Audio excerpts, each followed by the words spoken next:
Esse vídeo é oferecido pelo canal Big Omnibus. Veja todas as histórias contadas em sequência de forma cronológica de nossos heróis favoritos. Link na descrição. Salve, salve pessoal, sejam muito bem-vindos a mais um vídeo aqui do meu canal. E hoje eu gostaria de falar sobre a diversificação de quadrinhos aqui no Brasil.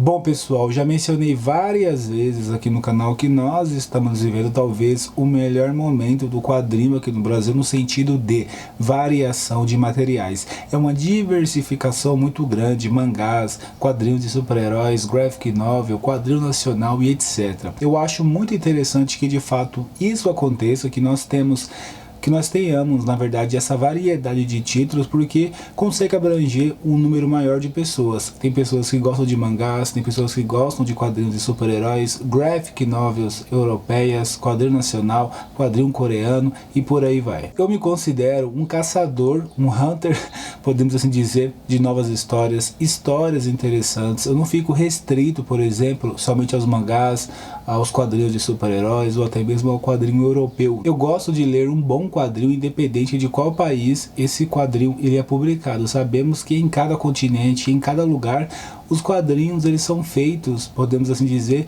de uma forma diferente, culturas diferentes. Os mangás, o quadrinho americano, o quadrinho europeu, até mesmo o quadrinho brasileiro. Muitas pessoas gostam somente de um determinado quadrinho daquele gênero, né? Por exemplo, mangás. Eu só curto mangá shonen, ou só curto mangás um pouco mais cult, ou quadrinhos um pouco mais cult, quadrinhos mais inteligentes. Outras não gostam de quadrinhos de super-heróis, outras gostam de quadrinhos de super-heróis e vice-versa. Aqui no Brasil, por muito tempo, os quadrinhos eles foram voltados somente ao quadrinho de super-herói e também aos mangás.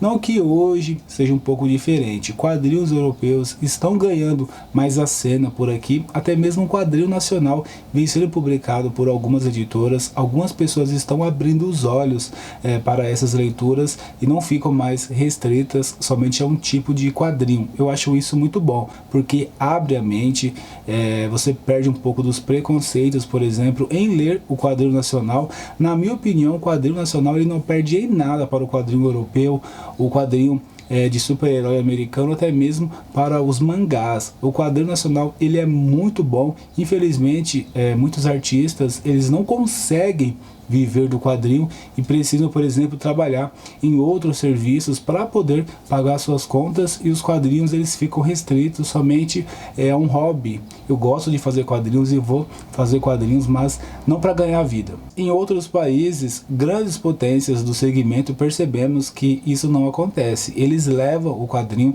um pouco mais a sério, a cultura absorve um pouco mais os quadrinhos, como alguns países da Europa, Estados Unidos, Japão, eles conseguem viver de fato do quadrinho, da sua arte. Aqui no Brasil, como é algo feito no seu tempo livre, parece que as pessoas não levam muito a sério o quadrinho nacional, mas ele é muito bom. Imaginem se tivesse um grande investimento na área, onde esses artistas conseguissem se dedicar o tempo todo aos quadrinhos. O quadrinho nacional, lógico, seria uma grande potência também, no sentido de boas histórias, reconhecimento fora do país. Temos muitos artistas que são reconhecidos fora do país, mais fora do país do que aqui no Brasil. Felizmente os leitores estão aceitando cada vez mais essas histórias, entre aspas, diferentes, que fogem um pouco do convencional, agregando para o nosso mercado. Temos um número muito grande de editoras surgindo, publicando quadrinhos fora do mainstream, ou seja, mangás e quadrinhos de super-heróis, como já mencionei, agregando no nosso mercado. Eu vou dar um exemplo, ou pelo menos um grande exemplo, de como acontecia outrora aqui no nosso mercado de quadrinhos, para vocês entenderem um pouco mais. No nosso mercado de mangás, especificamente. No passado, os mangás aqui no Brasil eram voltados somente ao mangá shonen, ou seja, um mangá voltado para o público infanto-juvenil. De longe, o mangá shonen ele é a preferência, não só no Brasil, mas no Japão, nos Estados Unidos, está ultrapassando até mesmo os quadrinhos de super-heróis em vendas, ou seja, o mangá shonen é puro sucesso. Alguns leitores mais cults, entre aspas, diriam que o mangá shonen é um mangá de porrada, de lutinha com poder.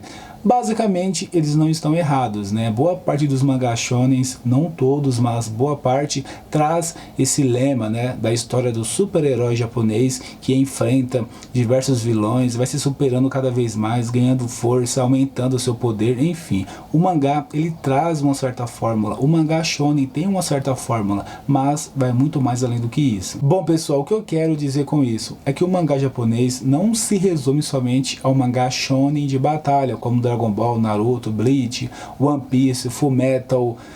Cara, poderia ficar horas e horas listando aqui para vocês os mangás de sucesso que também são os meus preferidos, mas o nosso público está absorvendo outras obras.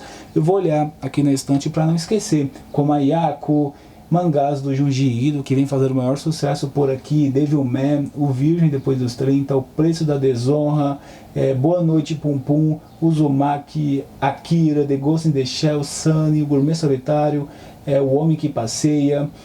Cara, tem diversos mangás que fogem um pouco desse lance de mangás shonen de batalha, e o público aqui no Brasil está absorvendo, está entendendo que o quadrinho, o mangá japonês, vai muito mais além do que esses grandes mangás pertencentes ao mainstream. Assim como o quadrinho americano não se resume somente aos quadrinhos de super-heróis, como Batman, Superman, Homem-Aranha, Os Vingadores, etc. Se você for um pouco mais embaixo, você vai achar Sandman, Preacher, Y, O Último Homem, quadrinhos do Will Eisner. O quadrinho europeu não é só Tintin ou até mesmo Asterix, tem muito mais, vai mais além do que isso. O quadrinho nacional não é só Turma da Mônica, vai muito mais além do que isso também. Enfim, é uma variedade muito grande de quadrinhos que nós temos por aqui.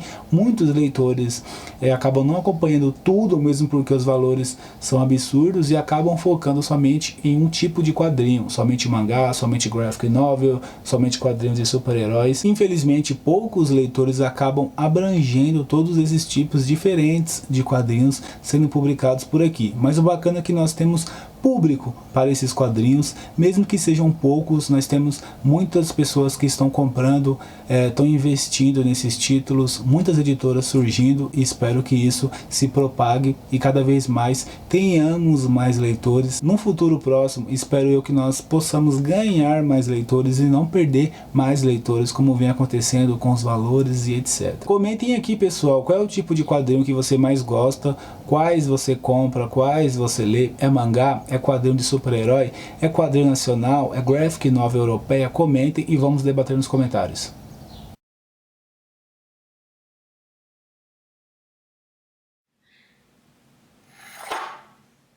Bom, pessoal, mais um vídeo que chega ao fim. Espero que vocês tenham gostado desse rápido vídeo falando sobre a diversificação de materiais, quadrinhos publicados aqui no Brasil. Curte, compartilhe, se inscreva, não deixe de comentar. O seu comentário é muito importante para o crescimento aqui do canal. Até os próximos vídeos. Um abraço. Fui!